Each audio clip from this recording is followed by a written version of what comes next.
Mohon izin Yang Mulia. Silakan. Nota pembelaan saya hari ini saya tulis sendiri sebagai curahan kata hati saya. Dan izinkan saya untuk memberikan kepada Yang Mulia satu buah kopi.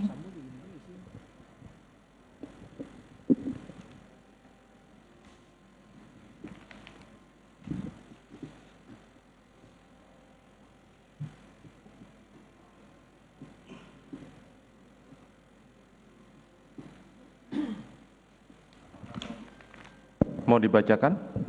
Mohon izin nanti saya bacakan. Iya, silakan. Nota pembelaan saya hari ini saya beri judul Surat dari Balik Jeruji. Jika Tuhan mengizinkan, saya ingin kembali memeluk putra-putri kami. Majelis Hakim yang mulia, para jaksa penuntut umum dan para penasihat hukum yang saya hormati, serta hadirin yang saya muliakan. Sekalipun dalam kejatuhan yang sangat dalam saat ini, saya tetap bersyukur Tuhan memberikan kekuatan luar biasa hingga saya mampu menghadapi semua ini dan sekarang bisa membacakan di depan majelis hakim yang mulia dan masyarakat yang menyaksikan persidangan ini. Membacakan sebuah surat, sebuah nota pembelaan pribadi saya. Semoga pembelaan ini dapat didengar secara utuh dan dipertimbangkan dengan jernih sebelum terlalu jauh menghakimi saya atas segala tuduhan kesalahan yang tidak pernah saya lakukan. Dari balik jeruji di rumah tahanan Kejaksaan Agung, dengan tertatih-tatih mengumpulkan energi yang tersisa, saya tuliskan sebuah surat untuk siapapun yang mau membaca dan mendengarkan dengan hati.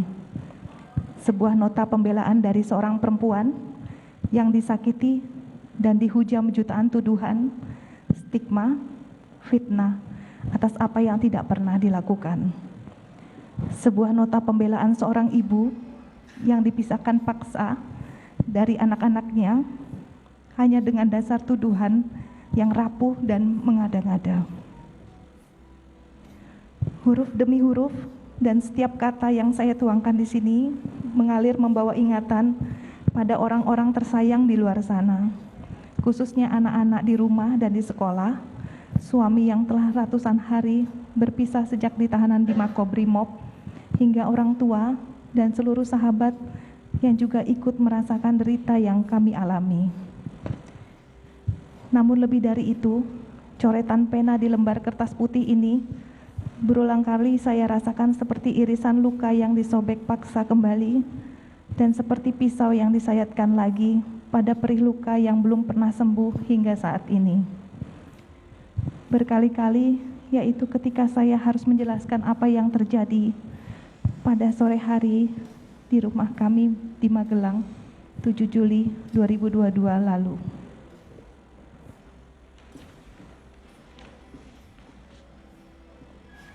Saya mengalami kekerasan seksual dan dianiaya oleh orang yang selalu kami percayakan dengan sangat baik, yang kami anggap keluarga. Kejadian sangat pahit yang justru terjadi di hari pernikahan kami yang ke-22. Di sisi lain, jutaan hinaan, cemooh, bahkan penghakiman telah dihujamkan kepada saya. Bahkan dalam perjalanan setelah persidangan, saya melihat dari mobil tahanan banyak spanduk berisi makian dan paksaan agar majelis hakim menjatuhkan hukuman-hukuman yang menakutkan. Hukuman yang tidak sanggup saya bayangkan. Tidak sedikit pun pernah terpikirkan peristiwa memalukan ini terjadi merenggut paksa kebahagiaan kami. Seringkali saya merasa tidak sanggup menjalani kehidupan ini lagi. Namun saya bersyukur ingatan tentang pelukan, senyuman, bahkan air mata suami dan anak-anak menolong saya ketika dunia seolah tak lagi menyisakan sedikit pun harapan akan keadilan. Begitu juga bayangan tentang apa yang diajarkan almarhum ayah saya puluhan tahun lalu untuk tetap tegar menjalani kehidupan. Majelis hakim yang mulia, kalaulah saya boleh berharap, jika Tuhan mengizinkan, semoga saya bisa kembali memeluk putra-putri saya. Pelukan yang paling dalam, merasakan hangat tubuh mereka dalam kasih sayang seorang ibu. Yang mulia, apa yang saya sampaikan di surat ini bukanlah pembenaran ataupun sangkalan terhadap peristiwa yang saya alami. Sesuatu yang tidak pernah saya inginkan, sedikit pun tidak pernah. Sebuah kejadian yang akhirnya merenggut kebahagiaan keluarga, sekaligus kehormatan saya sebagai perempuan. Surat ini saya tulis sebagai penjelasan saya secara langsung di depan persidangan yang sangat terhormat ini, bahwa saya tidak pernah sekalipun memikirkan, apalagi merencanakan, ataupun bersama-sama berniat membunuh siapapun.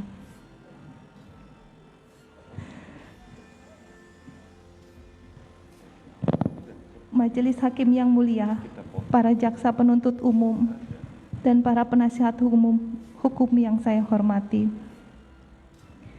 Pada hari ini, saya sebagai perempuan dan istri dari Bapak Ferdi Sambo, seorang ibu dari 4 orang anak yang harus saya tinggalkan untuk menjalani proses hukum sebagai terdakwa pembunuhan berencana, yang bahkan minggu lalu saya telah dituntut pidana penjara selama 8 tahun.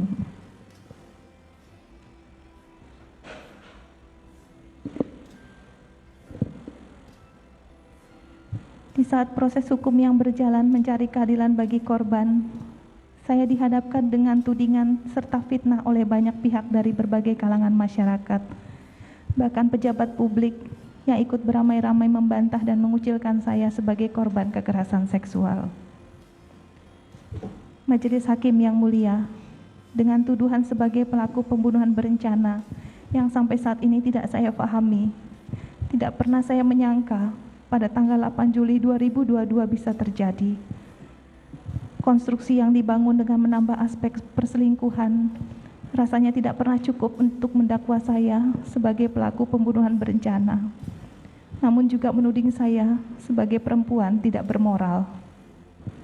Untuk itu, pembelaan saya hari ini akan saya mulai dengan menceritakan secara singkat riwayat hidup saya. Majelis Hakim yang mulia, para jaksa penuntut umum, dan para penasihat hukum yang saya hormati. Saya dilahirkan dari rahim ibu seorang pendidik dan sosok ayah seorang tentara. Saya sangat terkesan bagaimana ibu saya yang seorang guru SMA mengajarkan ketulusan dan nilai-nilai kehidupan.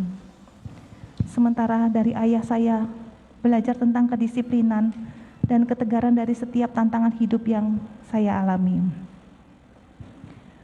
Ayah saya purnawirawan dengan pangkat Brigadir Jenderal TNI Angkatan Darat. Terakhir beliau menjabat sebagai Direktur Seni Angkatan Darat, Mabes Angkatan Darat. Dan kecintaan beliau terhadap tanah air juga sangat kuat dalam ingatan kami anak-anaknya. Meskipun saya perempuan, kedua orang tua saya menuntut semua anak-anaknya memprioritaskan pendidikan. Saya menyelesaikan S1 di Fakultas Kedokteran Gigi Universitas Trisakti Jakarta. Selanjutnya, saya melanjutkan pendidikan di Pittsburgh, Pennsylvania, Amerika Serikat. Semangat dari orang tua telah mendorong saya untuk selalu berprestasi di antara peserta didik, termasuk ketika saya menempuh pendidikan di luar negeri. Saya mendapatkan penghargaan, menambah semangat dan rasa cinta terhadap dunia pendidikan. Saya banyak belajar dari kedua orang tua tentang nilai hidup, kesetiaan, ketegaran, serta mencurahkan perhatian penuh terhadap keluarga. Hingga saat ini, nilai hidup mereka adalah inspirasi sepanjang hidup yang tidak akan pernah saya lupakan. Apalagi hidup sebagai anak dalam keluarga tentara, kedisiplinan, ketegaran, dan kesabaran selalu menjadi landasan yang menguatkan saya dalam menjalani hidup ini.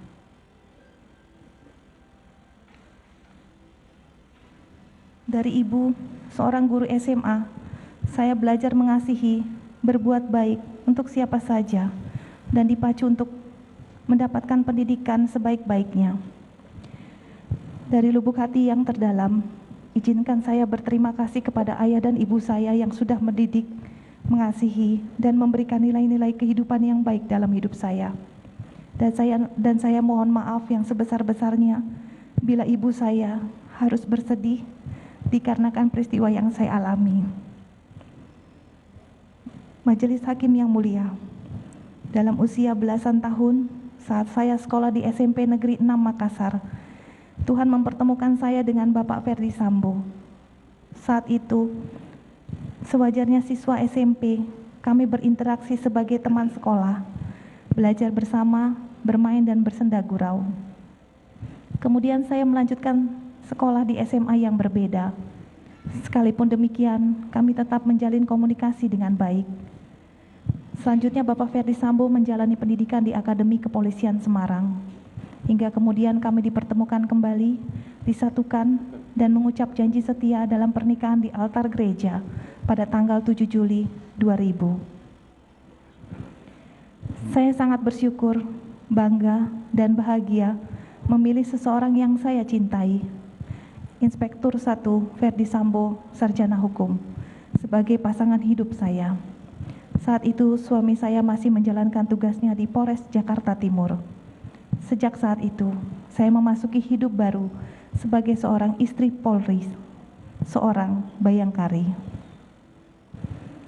Menjadi istri polisi mengajarkan saya untuk senantiasa menjalankan multi peran dan tanggung jawab, baik kepada keluarga dan juga organisasi bayangkari secara seimbang.